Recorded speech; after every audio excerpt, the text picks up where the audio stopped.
어느 권사님 가정에 신방 갔는데 남편 되시는 분께서 치매 증세가 오셔가지고 많이 보호하시느라고 간호하시느라고 좀 힘든 상황입니다.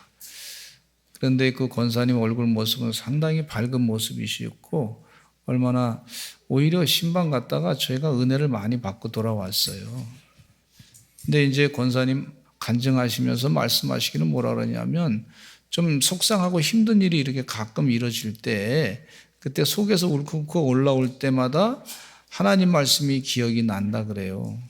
그래서 그것을 말씀으로 마음에 속상한 걸 내려놓고 그러면서 하루하루 지나다 보니까 그래도 그 어려운 가운데서도 남편이 잘 착한 치매라 그러죠. 조용하게 말하면 또 잘 듣는 그런 치매가 돼서 그래서 보호하기가 그래도 훨씬 수월해졌다고 그런 말씀을 하시면서 밝은 모습으로 신방을 받으시고 간증하시는 것을 들었습니다. 주의 은혜 가운데 우리 사랑하는 성도님들이 항상 하나님 말씀이 기억나시기를 간절히 축원합니다. 그래서 말씀으로 마음을 다스리시는 귀한 삶이 되셔야 될 줄로 믿습니다. 근데 이 권사님께서 하시는 말씀 가운데 여러 가지가 있었지만은 말씀 가운데 간증이 항상 기뻐하라, 쉬지 말고 기도하라, 범사에 감사하라 그랬으니까 이런 상황 가운데서도 내가 기뻐할 일을 찾아야 되겠고 감사할 일을 찾아야 되겠고 내가 기도할 일을 찾아야 되겠다 이러시면서 그 말씀대로 순종하시려고 애쓰는 것을 볼 수가 있었습니다. 근데 반대로 생각하니까 마귀는요 우리로 하여금 항상 기뻐할 일을 없애려고 하는 걸 볼 수가 있고 쉬지 말고 기도할 일을 없애는 것을 볼 수가 있고 범사에 감사할 일을 제거하는 것을 볼 수가 있어요. 그러나 믿음의 사람은 어떠한 상황에서든지 하나님 말씀대로 내가 항상 기뻐해야 되겠다. 쉬지 말고 기도해야 되겠다. 범사에 감사해야 되겠다. 마귀의 유혹을 물리치시고 시험을 물리치시고 승리하시기를 간절히 축원합니다. 말씀이 답이에요. 말씀이 응답이에요. 우리가 상황이 벌어졌는데 화내고 분노하고 불평하고 원망하고 그러면 상황이 더 악화되는 걸 볼 수가 있어요. 마귀가 그거를 노리는 걸 볼 수가 있는데 그런 마귀의 속임수에 속지 아니하시고 살아가시기를 간절히 축원합니다. 이게 영이 잘 되는 거 하나님 말씀대로 순종하면 영이 잘 되고 범사가 잘 되고 강건하고 형통한다 그랬어요. 영이 잘 되는 사람이 돼야지. 세상에 화만 막 드러나고 분노만 드러나는 사람이 돼서는 안 돼요. 그럼 마귀가 역사해가지고 영을 파괴시키는 걸 볼 수가 있는데 주의 은혜 가운데 이 영적인 비밀입니다. 이 영적인 비밀. 내가 힘든 가운데서도 항상 기뻐하라 그러니까 영이 말씀을 주셔가지고 영이 맑아지게 되고 영이 잘 되는 역사가 있게 되고 그렇단 말이죠. 그러니까 영이 잘 되는 일을 선택하시고 바르게 결단하시고 그렇게 말씀을 기억하시고 승리하시는 주의 종들 되시기를 간절히 축원합니다.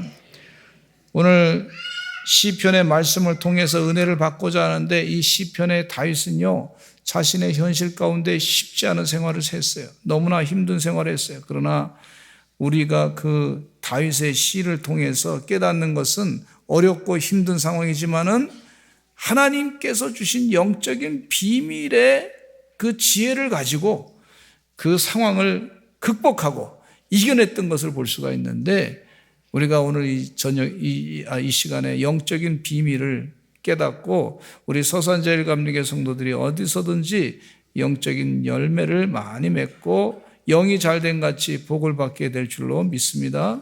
첫째는요, 전심으로 여호와께 감사합니다 그랬어요. 시편 9편 1절에 보면 이런 말씀이 있어요. 읽어보겠습니다. 시작.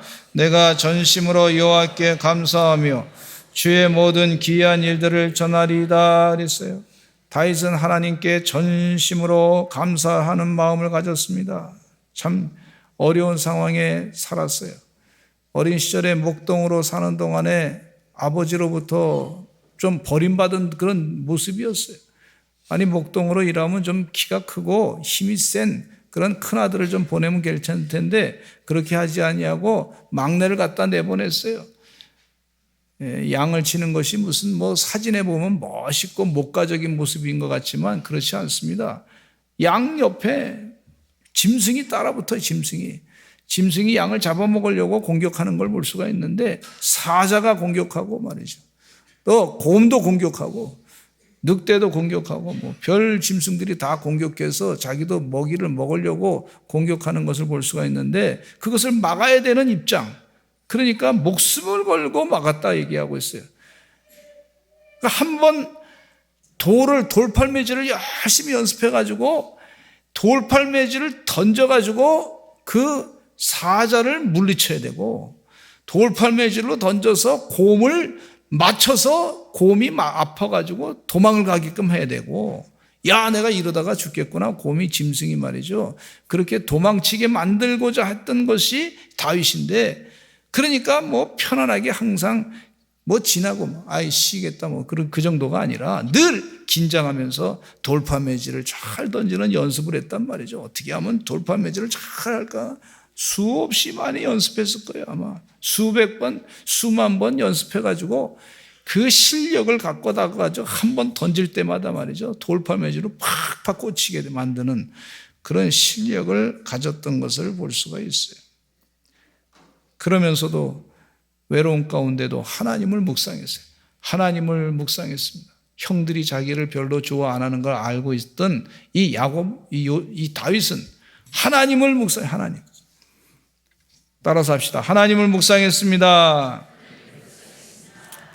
하나님을 묵상하는 동안에 이분이 말이죠. 수금을 타는 음악을 했어요. 음악을 찬양을 하고 음악하고 하나님께 찬양했더니 그 자기 외로움 가운데 있었던 영혼을 위로해 줘가지고 말이죠. 그가 영적으로 아주 영혼이 잘 되는 역사가 있었던 걸 볼 수가 있어요. 그래서 이 찬양을 너무 잘하다 보니까 사울왕이 불러가지고 막 스트레스 많이 받고 마음이 막 괴롭고 힘들었을 때에 사울왕이 그 앞에서 찬양을 노래하라고 그래서 노래하니까 말이죠. 사울왕이 마음이 좀 편안해지고 풀어졌던 걸 볼 수가 있습니다. 그래서 그때 음악 치료의 모델은 바로 다윗입니다. 다윗. 네. 찬양하면서 하나님 묵상하니까 그 영혼이 맑아지게 되고 영이 잘 되고 다른 사람도 음악하면서 은혜를 성령이 충만한 은혜 가운데 음악하면서 찬양하니까 다른 사람도 위로해 주고 그렇게 되는 역사가 있게 된 걸 볼 수가 있어요. 그래서 하나님께 전심으로 감사하게 됐어요. 감사. 주의 은혜 가운데 우리 서산제일감리교 성도님들도 하나님께 전심으로 감사하시기를 간절히 축원합니다. 사울왕에게 쫓기어 도망을 치는 신세가 되었어도 다윗은 하나님을 묵상했습니다. 하나님을 묵상하는 동안에 하나님을 찬양하는 동안에 하나님의 은혜를 많이 받았습니다. 그래서 하나님께 감사했어요. 아버지도 자기를 도와줄 수 없습니다. 형들도 자기를 도와줄 수도 없습니다. 하나님만이 자기를 도와주는 분이에요. 그래서 하나님을 찬양했던 걸 볼 수가 있어요. 다윗은 전심으로 하나님께 감사했어요. 모든 것을 동원해서 하나님께 감사했습니다. 마음과 뜻과 정성을 다해서 하나님께 감사했습니다. 시편 9편 말씀이 본문 말씀인데 다윗은 시편 8편 말씀에서 하나님이 하신 일에 대해서 자꾸 기이한 일에 대해서 찬양하고 그 찬양으로 영광 돌리는 걸 볼 수가 있는데 시편 8편에 보면 여호와 우리 주여 주의 이름이 온 땅에 어찌 그리 아름다운지요. 보는 것마다 하나님이 하셨습니다. 야 하나님이 이 돌도 만드시고 하나님이 저 산도 만드시고 하나님이 세상에 저 별들도 만드시고 모든 주의 손가락으로 하나님께서 저 별들을 만들었습니다. 하나님께서 별을 만들어서 그 공중에다 딱딱 띄워놨습니다. 지금도 계속 만들고 계십니다. 하나님을 찬양합니다. 하나님을 자꾸 기이한 일들을 자꾸 찬양하고 또 찬양하고 하는 걸 볼 수가 있어요. 여러분 그때 그게 전심으로 하나님께 감사하게 되는 줄로 믿습니다. 예. 하나님 하신 일, 귀한 일이 너무나 많습니다.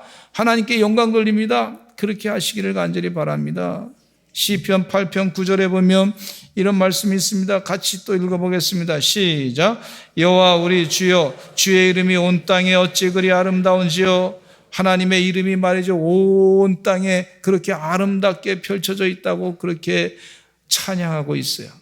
시편 8편 1절에도 그렇게 찬양하고 있는데, 마찬가지로 시편 8편 9절에도 마찬가지로 끝에 결론에 하나님을 찬양하는 그 아름다운 모습을 볼 수가 있습니다. 욥은요 38장에 하나님이 나타나셔서 욥에게 나타나가지고 말이죠, 하나님 자신이 하신 일에 대해서 막 욥에게 얘기합니다. 요즘에 큐티하는 동안에 이 욥기 38장을 읽고 39장 읽고 40장 읽고 하나님께서 말이죠, 아주 속사파를 쏘듯이 그렇게 말씀을 막 내가 이 일을 했다, 내가 이 일을 했다, 하나님께서 별을 만들었다, 삼성을 만들어서 저 하늘에다 만들었다, 저 묘성을 만들었다, 누가 공중에다 그것을 세울 수 있는 사람이 있겠느냐, 내가 땅에 기초를 만들었다, 바다에 이 물까지도 서로 바다와 이 경계를 묵지와 육지와의 경계를 만들었다, 이러면서 말이죠, 하나님께서 하신 일에 대해서. 또 내가 베못이라고 하는 큰 것, 베못은 말이죠, 지금 해석하는 분 가운데 공룡 같은 것이 아닌가, 그렇게 보는 사람도 있어요. 그래서 하나님이 만드셨단 말이에요. 그걸 다 네가 만들었냐, 네가 천지 창조할 때 거기 있었느냐, 그러면서 하나님께서 욥에게 질문을 던지고 있어요. 그러니까 욥이 자신이 의인이라고 하는 것을 자꾸 주장하면서 새 친구들이 와가지고 뭐 너는 죄인이다, 지금 고난당하는 게 하나님의 심판을 받아서 너가 죄 때문에 그렇게 된 것이니 회개하라, 자꾸 그렇게 얘기하니까 나는 의인이다, 나는 죄진 게 없다, 그렇게 자꾸 주장하다 보니까 말이죠, 변명만 자꾸 늘어놓고 있는 것을 볼 수가 있는데, 하나님께서 좀 섭섭한 마음을 가지고 욥에게 너 내가 이 세상 만든 것에 대해서 너 찬양 제대로 해본 적이 있느냐, 이렇게 물으시는 것 같은 그런 느낌이에요. 전심으로 하나님께 감사하는 것은요, 하나님 감사합니다, 하나님이 하신 귀한 일을 자꾸 찬양할 때 전심으로 찬양하게 되는 줄로 믿습니다. 우리들은요 참 인간인지라 세상의 경쟁심 때문에 막 살잖아요. 경쟁으로.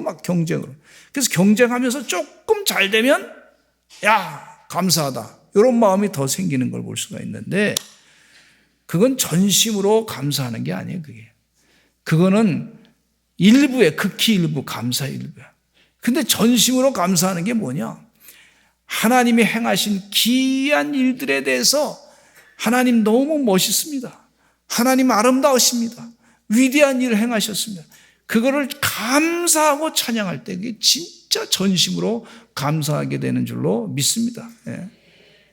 그러면 하나님이 만드신 것을 다 귀한 일을 행하셨습니다 하고 찬양할 때 그때 감사하게 되고, 주변에 많은 사람들이 여기 살고 있는데 하나님 만드신 분들에 대해서 또 보면서 하나님 귀한 일을 행하셨습니다 라고 전심으로 감사하게 되는 역사가 있어요. 이게 영이 잘 되는 줄로 믿습니다. 주의 은혜 가운데 전심으로 감사해서 하나님께 영광 돌리시는 주의 종들이 되시기를 간절히 축원합니다. 인간이 과학이 대단하고 한들 이 세상에 운영되는 모든 법칙을 다 알 수 없습니다. 하나님이 하신 법칙을 자꾸 깨달아가면서 야 하나님이 귀한 일 행하셨구나, 이런 일 행하셨구나. 하나님은요 또 우리에게 예수 그리스도를 통해 가지고 영생을 선물로 주신 줄로 믿습니다. 그래서 하나님이 하신 귀한 일에 대해서 찬양하고 또 찬양해야 될 줄로 믿습니다. 저도 좀 몸이 좀 불편해서 이제 정기 검진하기 위해서 병원에 가서 이렇게 검진 받는데 보니까 병원이 참 좋은 곳이고 귀한 곳입니다. 아주 우리 병을 잘 고쳐주시는 좋은 의사 선생님이 참 좋은 곳이지만은, 그러나 그 병원에서 병 고칠 때 우리를 영원히 살지 못하게 합니다. 우리 영원히 살 수가 없어요. 누가 우리에게 영생을 주셨냐면 우리 주님께서, 하나님께서 영생을 우리에게 선물로 주신 줄로 믿습니다. 그것이 하나님이 하신 귀한 일을 하는 거예요. 그걸 찬양할 때 전심으로 찬양하게 되는 거예요. 그렇게 찬양하시는 하나님의 귀한 종들 전심으로 감사하시기를 간절히 축원합니다. 두 번째는요, 이 다윗이 우리에게 주시는 영적인 지혜의 말씀이 있는데 영적인 비밀의 말씀이에요. 시편 9편 2절에 보니까 이런 말씀이 있어요. 시작. 내가 주를 기뻐하고 즐거워하며 지존하신 주의 이름을 찬송하리니 그랬어요. 내가 주님을 기뻐하고 즐거워하고 지존하신 주의 이름을 찬송한다 그랬습니다.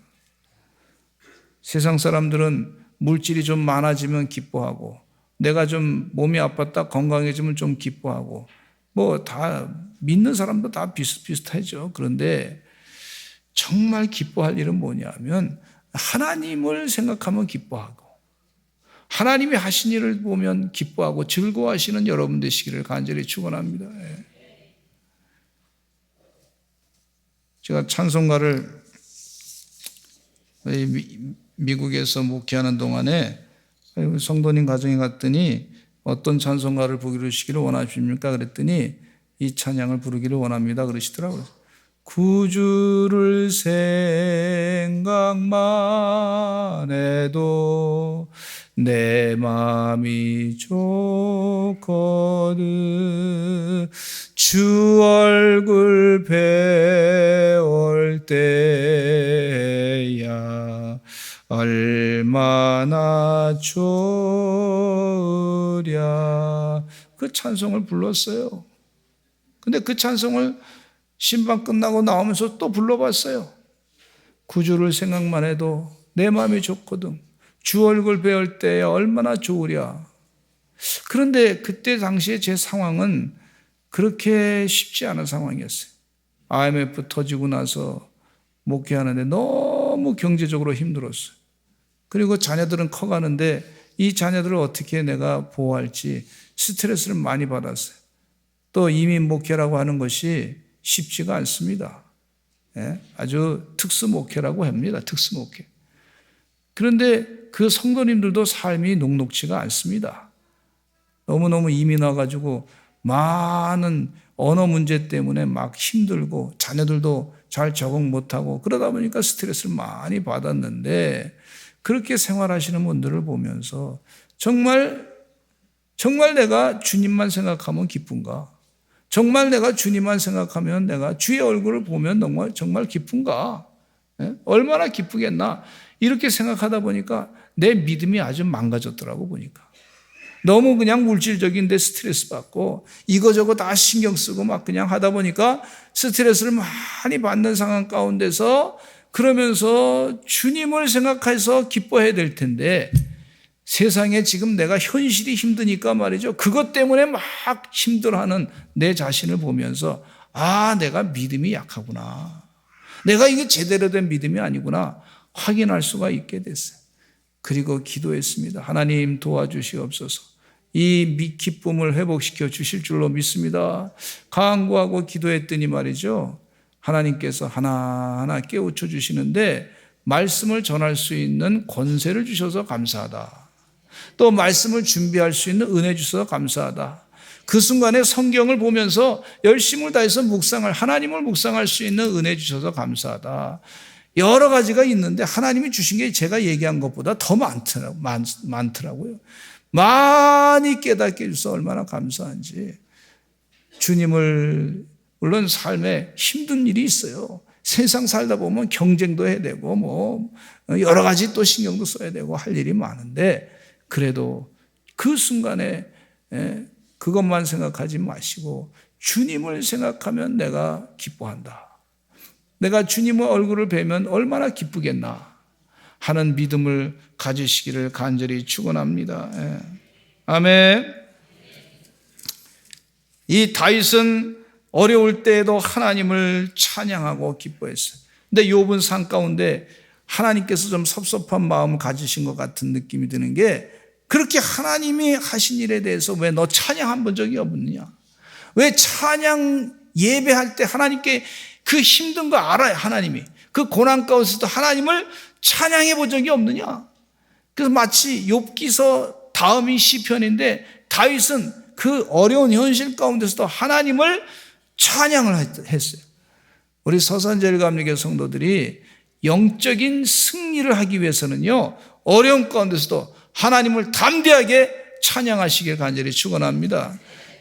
담대하게 주님을 기뻐하시는 그런 주의 종들 되시기를 간절히 축원합니다. 그럴 때 그 어려움을 헤쳐나갈 수 있는 능력을 하나님이 지혜를 주시는 줄로 믿습니다. 예. 아멘. 돌아온 탕자가 말이죠, 유산을 받아가지고 갈 때 그 집에는 아버지가 계속 계셨어. 먼 나라를 갔을 때도 그 집에는 아버지가 계셨어요. 이 돈을 다 낭비할 때에도 아버지는 그 집에 계셨어. 또 쥐염 열매 돼지 치는 곳에 가서 일할 때도 아버지는 집에 계셨어요. 아버지는 계셨어. 기다리고 기다리셨어. 탕자가 돌아올 때, 걸어 돌아올 때에도 아버지가 멀리서 보니까 그 아들 모습이야. 눈에 확 들어와요. 예, 아들이 걷는 모습 알잖아요. 달려가가지고 아들을 다 안아줘가지고 사랑해 주신 것을 볼 수가 있습니다. 우리 아버지, 하나님 아버지는요, 내가 슬플 때도 계시고, 내가 돈이 없을 때도 계시고, 내가 병들었을 때도 계시고, 그래서 그 주님을 생각하셔야 될 줄로 믿습니다. 예. 저도 우리 교인들, 성도님들 보면요, 멀리서 걸어가는 모습 보면 뒤로 이렇게 걸어갈 때 누군다 이렇게 보여. 예. 은사 가운데 그런 보는 은사도 주셨어. 그러니까 혹시 저를 얼굴로 직접 안 봤다 그래서 한번 보고서 모른 척하고 그냥 걸어가시면 그래도 제가 압니다. 예. 귀 있는 자는 들으실 줄로 믿습니다. 예. 이 돌아온 탕자가 아버지를 생각할 때 벌써 그 순간에 쥐염염에 이 돼지 치는 곳에서 먹고 있을 때 아버지를 생각할 때 그 순간에 벌써 기쁨이 있어요. 기쁨. 그 아버지를 생각하니까 아버지 집엔 먹을 것이 많고 아버지는 참 인자하신 분이라는 걸 생각하니까 여기는 힘든데 아버지를 생각하니까 그 마음 가운데 기쁨이 생겼어. 소망이 생겼어. 희망이 넘쳤던 걸 볼 수가 있어요. 이게 하나님의 은혜인 줄로 믿습니다. 우리도 예수님 생각하면서 하나님의 은혜 가운데 기쁨을 놓치지 마시기를 간절히 축원합니다. 영상을 한번 보겠습니다. 치매 걸리신 어르신이 계신데 다른 것은 다 기억 안 나도 뭘 입었는지도 몰라도 예수님은 예수님은 기억해요. 한번 보시겠습니다. Hey, can you tell me what your address is? What my address is? I don't know. Okay. What color shirt did you have on yesterday? I don't know. What did you have for lunch today? Food. Good food. All right. So who is Linda? Do you know Linda? Oh. What about Paul? Paul? Paul. Paul. I don't know Paul either. All right. Who is Jesus? Well, Jesus is the one that saved me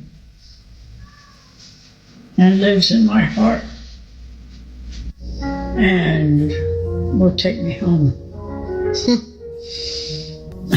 Quite amazing. I love him. 이 88세의 할머니는 주소도 모르고 가족들 이름 다 몰라도 예수님은 똑똑히 기억하고 있었습니다.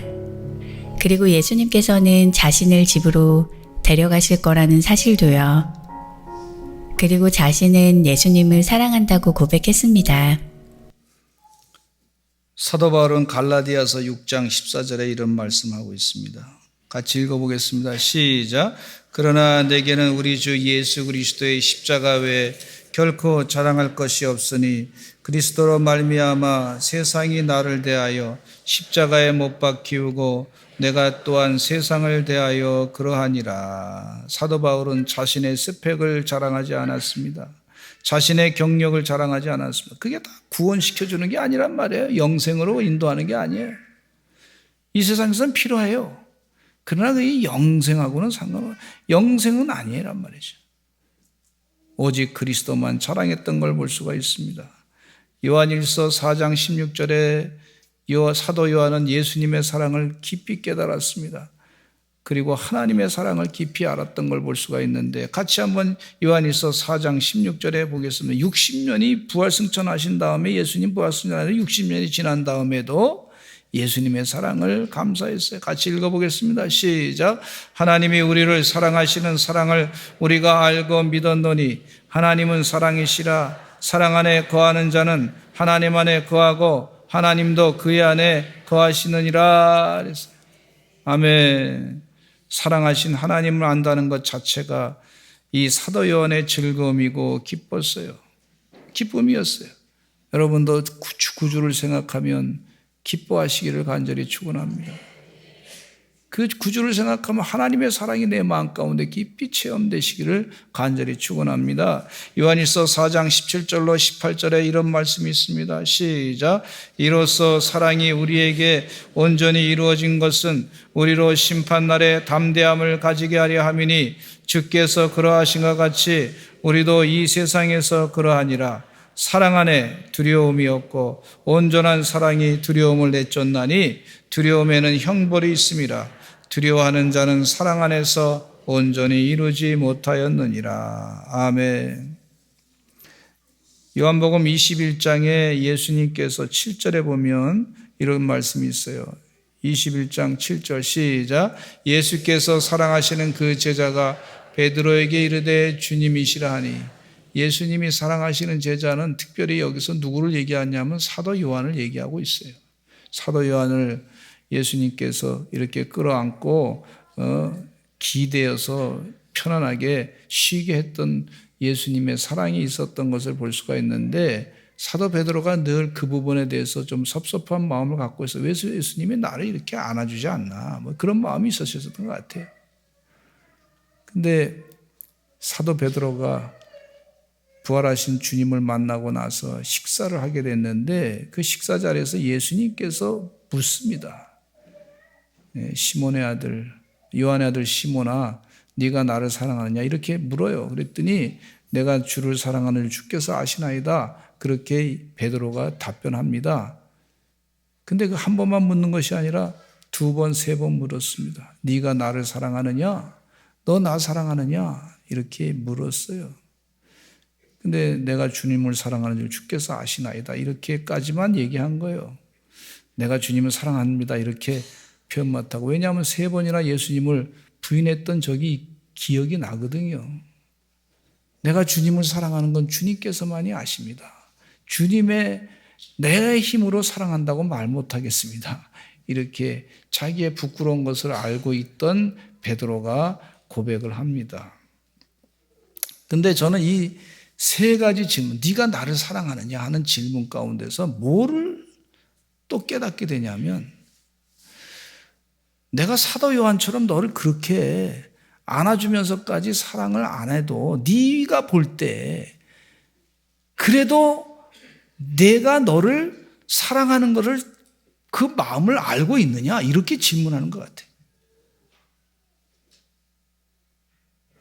저는 우리 교회 사랑하는 성도님들이 혹시 목사님이 뭐 눈빛이 좀 잘 안 해주고 혹은 뭐 성도님들이 잘 이렇게 관심이 좀 덜한 것 같고 그래도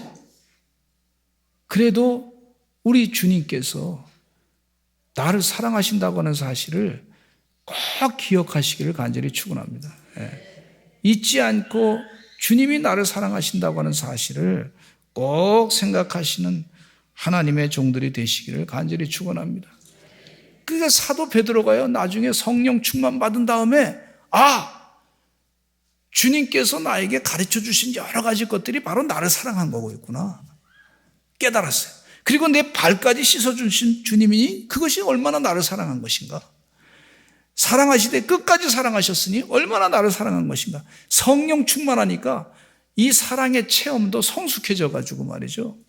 사도 베드로가 사도 요한과 예수님의 사랑을 더 얻기 위한 쓸데없는 경쟁의 마음을 내려놓고 성령 충만하니까 주님이 나를 얼마나 사랑하셨는지 그 사랑을 체험하고 깨닫고 설교 가운데 이런 얘기를 합니다.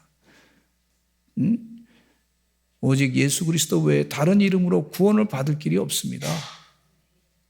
또 은과 금은 내게 없지만 내게 있는 것으로 내게 주노니 곧 나사렛 예수님의 이름으로 일어나 걸으라. 예수 그리스도의 사랑을 온전히 전했던 걸 볼 수가 있어요. 할렐루야. 그 사랑을 체험한 사람, 온전히 체험한 사람이 그렇게 전하는 것을 볼 수가 있어요. 우리 서산제일감리교 성도들 다 그 사랑 가운데 거하시기를 간절히 축원합니다. 또 다윗은 영적인 비밀을 우리에게 신비한 비밀을 승리하는 비밀을 깨우쳐 주시는데 여호와는 환난 때 요새이심을 믿습니다. 그랬어요. 환난 때 하나님은 요새이시다. 시편 9편 9절에 보니까 시작. 여호와는 압제를 당하는 자의 요새이시요 환난 때 요새이시로다 그랬어요. 이 악인들이 막 공격한다 할지라도 하나님께서 다 보호하시고 악인들은 자기가 파는 함정에 다 발구덩이에 다 구덩이에 빠지게 될 것이고 또 그물에 자기 발이 걸려서 넘어지게 될 것이고 악인들이 쳐놓은 거 다 하나님께서 다 망가뜨리셨다. 이렇게 하나님께서 그들을 멸망시켰기 때문에 내가 승리했다. 하나님은 나의 요새이시다. 이렇게 고백하고 계신 것을 볼 수가 있어요. 텍사스의 한 호텔방에서 젊은이가 인생을 포기하고 죽으려고 수면제를 모아가지고 먹으려고 했습니다. 너무나 인생이 슬퍼서 힘들었던 세상을 그만두고자 했습니다. 이 청년은 한참 동안 흐느끼고 있었어요. 마음 가운데 우리 마음이 말이죠. 뭐냐면 영적인 전쟁터입니다. 마귀하고 하나님과의 전쟁터입니다. 전쟁터. 예. 마귀는요 우리 보고 죽으라 그러고 하나님은 아니야 내가 함께 한다고 그러고 이게 영적인 전쟁터예요. 예. 그런데 이 죽으려고 했던 이 청년이 말이죠. 어머니가 어렸을 때부터 말씀하신 그 말씀이 다 기억이 난 거예요. 무슨 말씀이 기억나냐면 하나님 어릴 적에 어머니께서 이렇게 얘기했어요. 어머니. 세상 사람은 모두 널 잊고 버려도 하나님은 널 잊지 않으신다. 그분은 너에게 참 피난처 요새가 되신다 하고 가르쳐 줬어요. 그거 기억이 나니까 그때 무릎 꿇고 하나님께 기도하기를 하나님 그동안 하나님 잊어버리고 살았습니다. 회개하오니 용서해 주옵소서. 그 마지막 위험한 순간에 마귀가 너는 죽으라. 이 수면제 먹고 죽으라. 그럼 편안할 거다. 속이는 말이에요. 여러분 사람이 살다가 죽는다고 해서 다 편안해지는 게 아니에요. 엄청난 문제를 많이 또 일으키게 되는 걸 볼 수가 있어요. 이게 마귀의 작전이에요. 속지 마시기를 바랍니다. 그러니까 이 사람이 말이죠. 내가 어머니 말씀이 기억난다 하고 다시 용기를 내가지고 투자자들을 다 모았어요. 빚진 이 채권자들이죠. 채권자들. 한테 얘기했어요. 내가 지금 이렇게 죽으려고 그랬는데 다시 이제 여러분 앞에 섰습니다. 조금 기회를 더 주시면 제가 원금도 갚고 이자도 그동안 밀린 것도 다 갚겠으니 기회 한번 더 주시기 바랍니다. 그랬더니 투자자들 가운데 기회를 줬어요. 그리고 이분이 말이죠. 열심히 일해가지고 또 세계적인 그런 회사를 또 만들었는데 그분이 누구냐 하면 힐튼이라고 하는 사람입니다. 힐튼 호텔을 세운 창업자가 그랬습니다. 하나님은 우리와 함께 하시는 분이시고 나의 방패가 되시고 요새가 되시는 줄로 믿습니다. 예. 다윗이 말이죠, 죽고 싶을 때가 얼마나 많이 있는지 몰라. 그러나 포기하지 않았던 것을 볼 수가 있어요. 그랬더니 하나님께서 나의 요새가 되시고 그 체험을 이스라엘 민족들에게 전하고 용기를 주었던 걸 볼 수가 있습니다. 그렇게 사시는 천대까지 영원히 복받는 믿음의 가문의 신앙의 믿음의 조상이 되시기를 간절히 축원합니다. 우리 다 같이 주여 한번 외치고 기도하겠습니다. 하나님 도와주시어서 우리에게 영적인 전쟁에서 승리케 하여 주시옵소서. 주여 한번 외치고 기도하겠습니다. 주여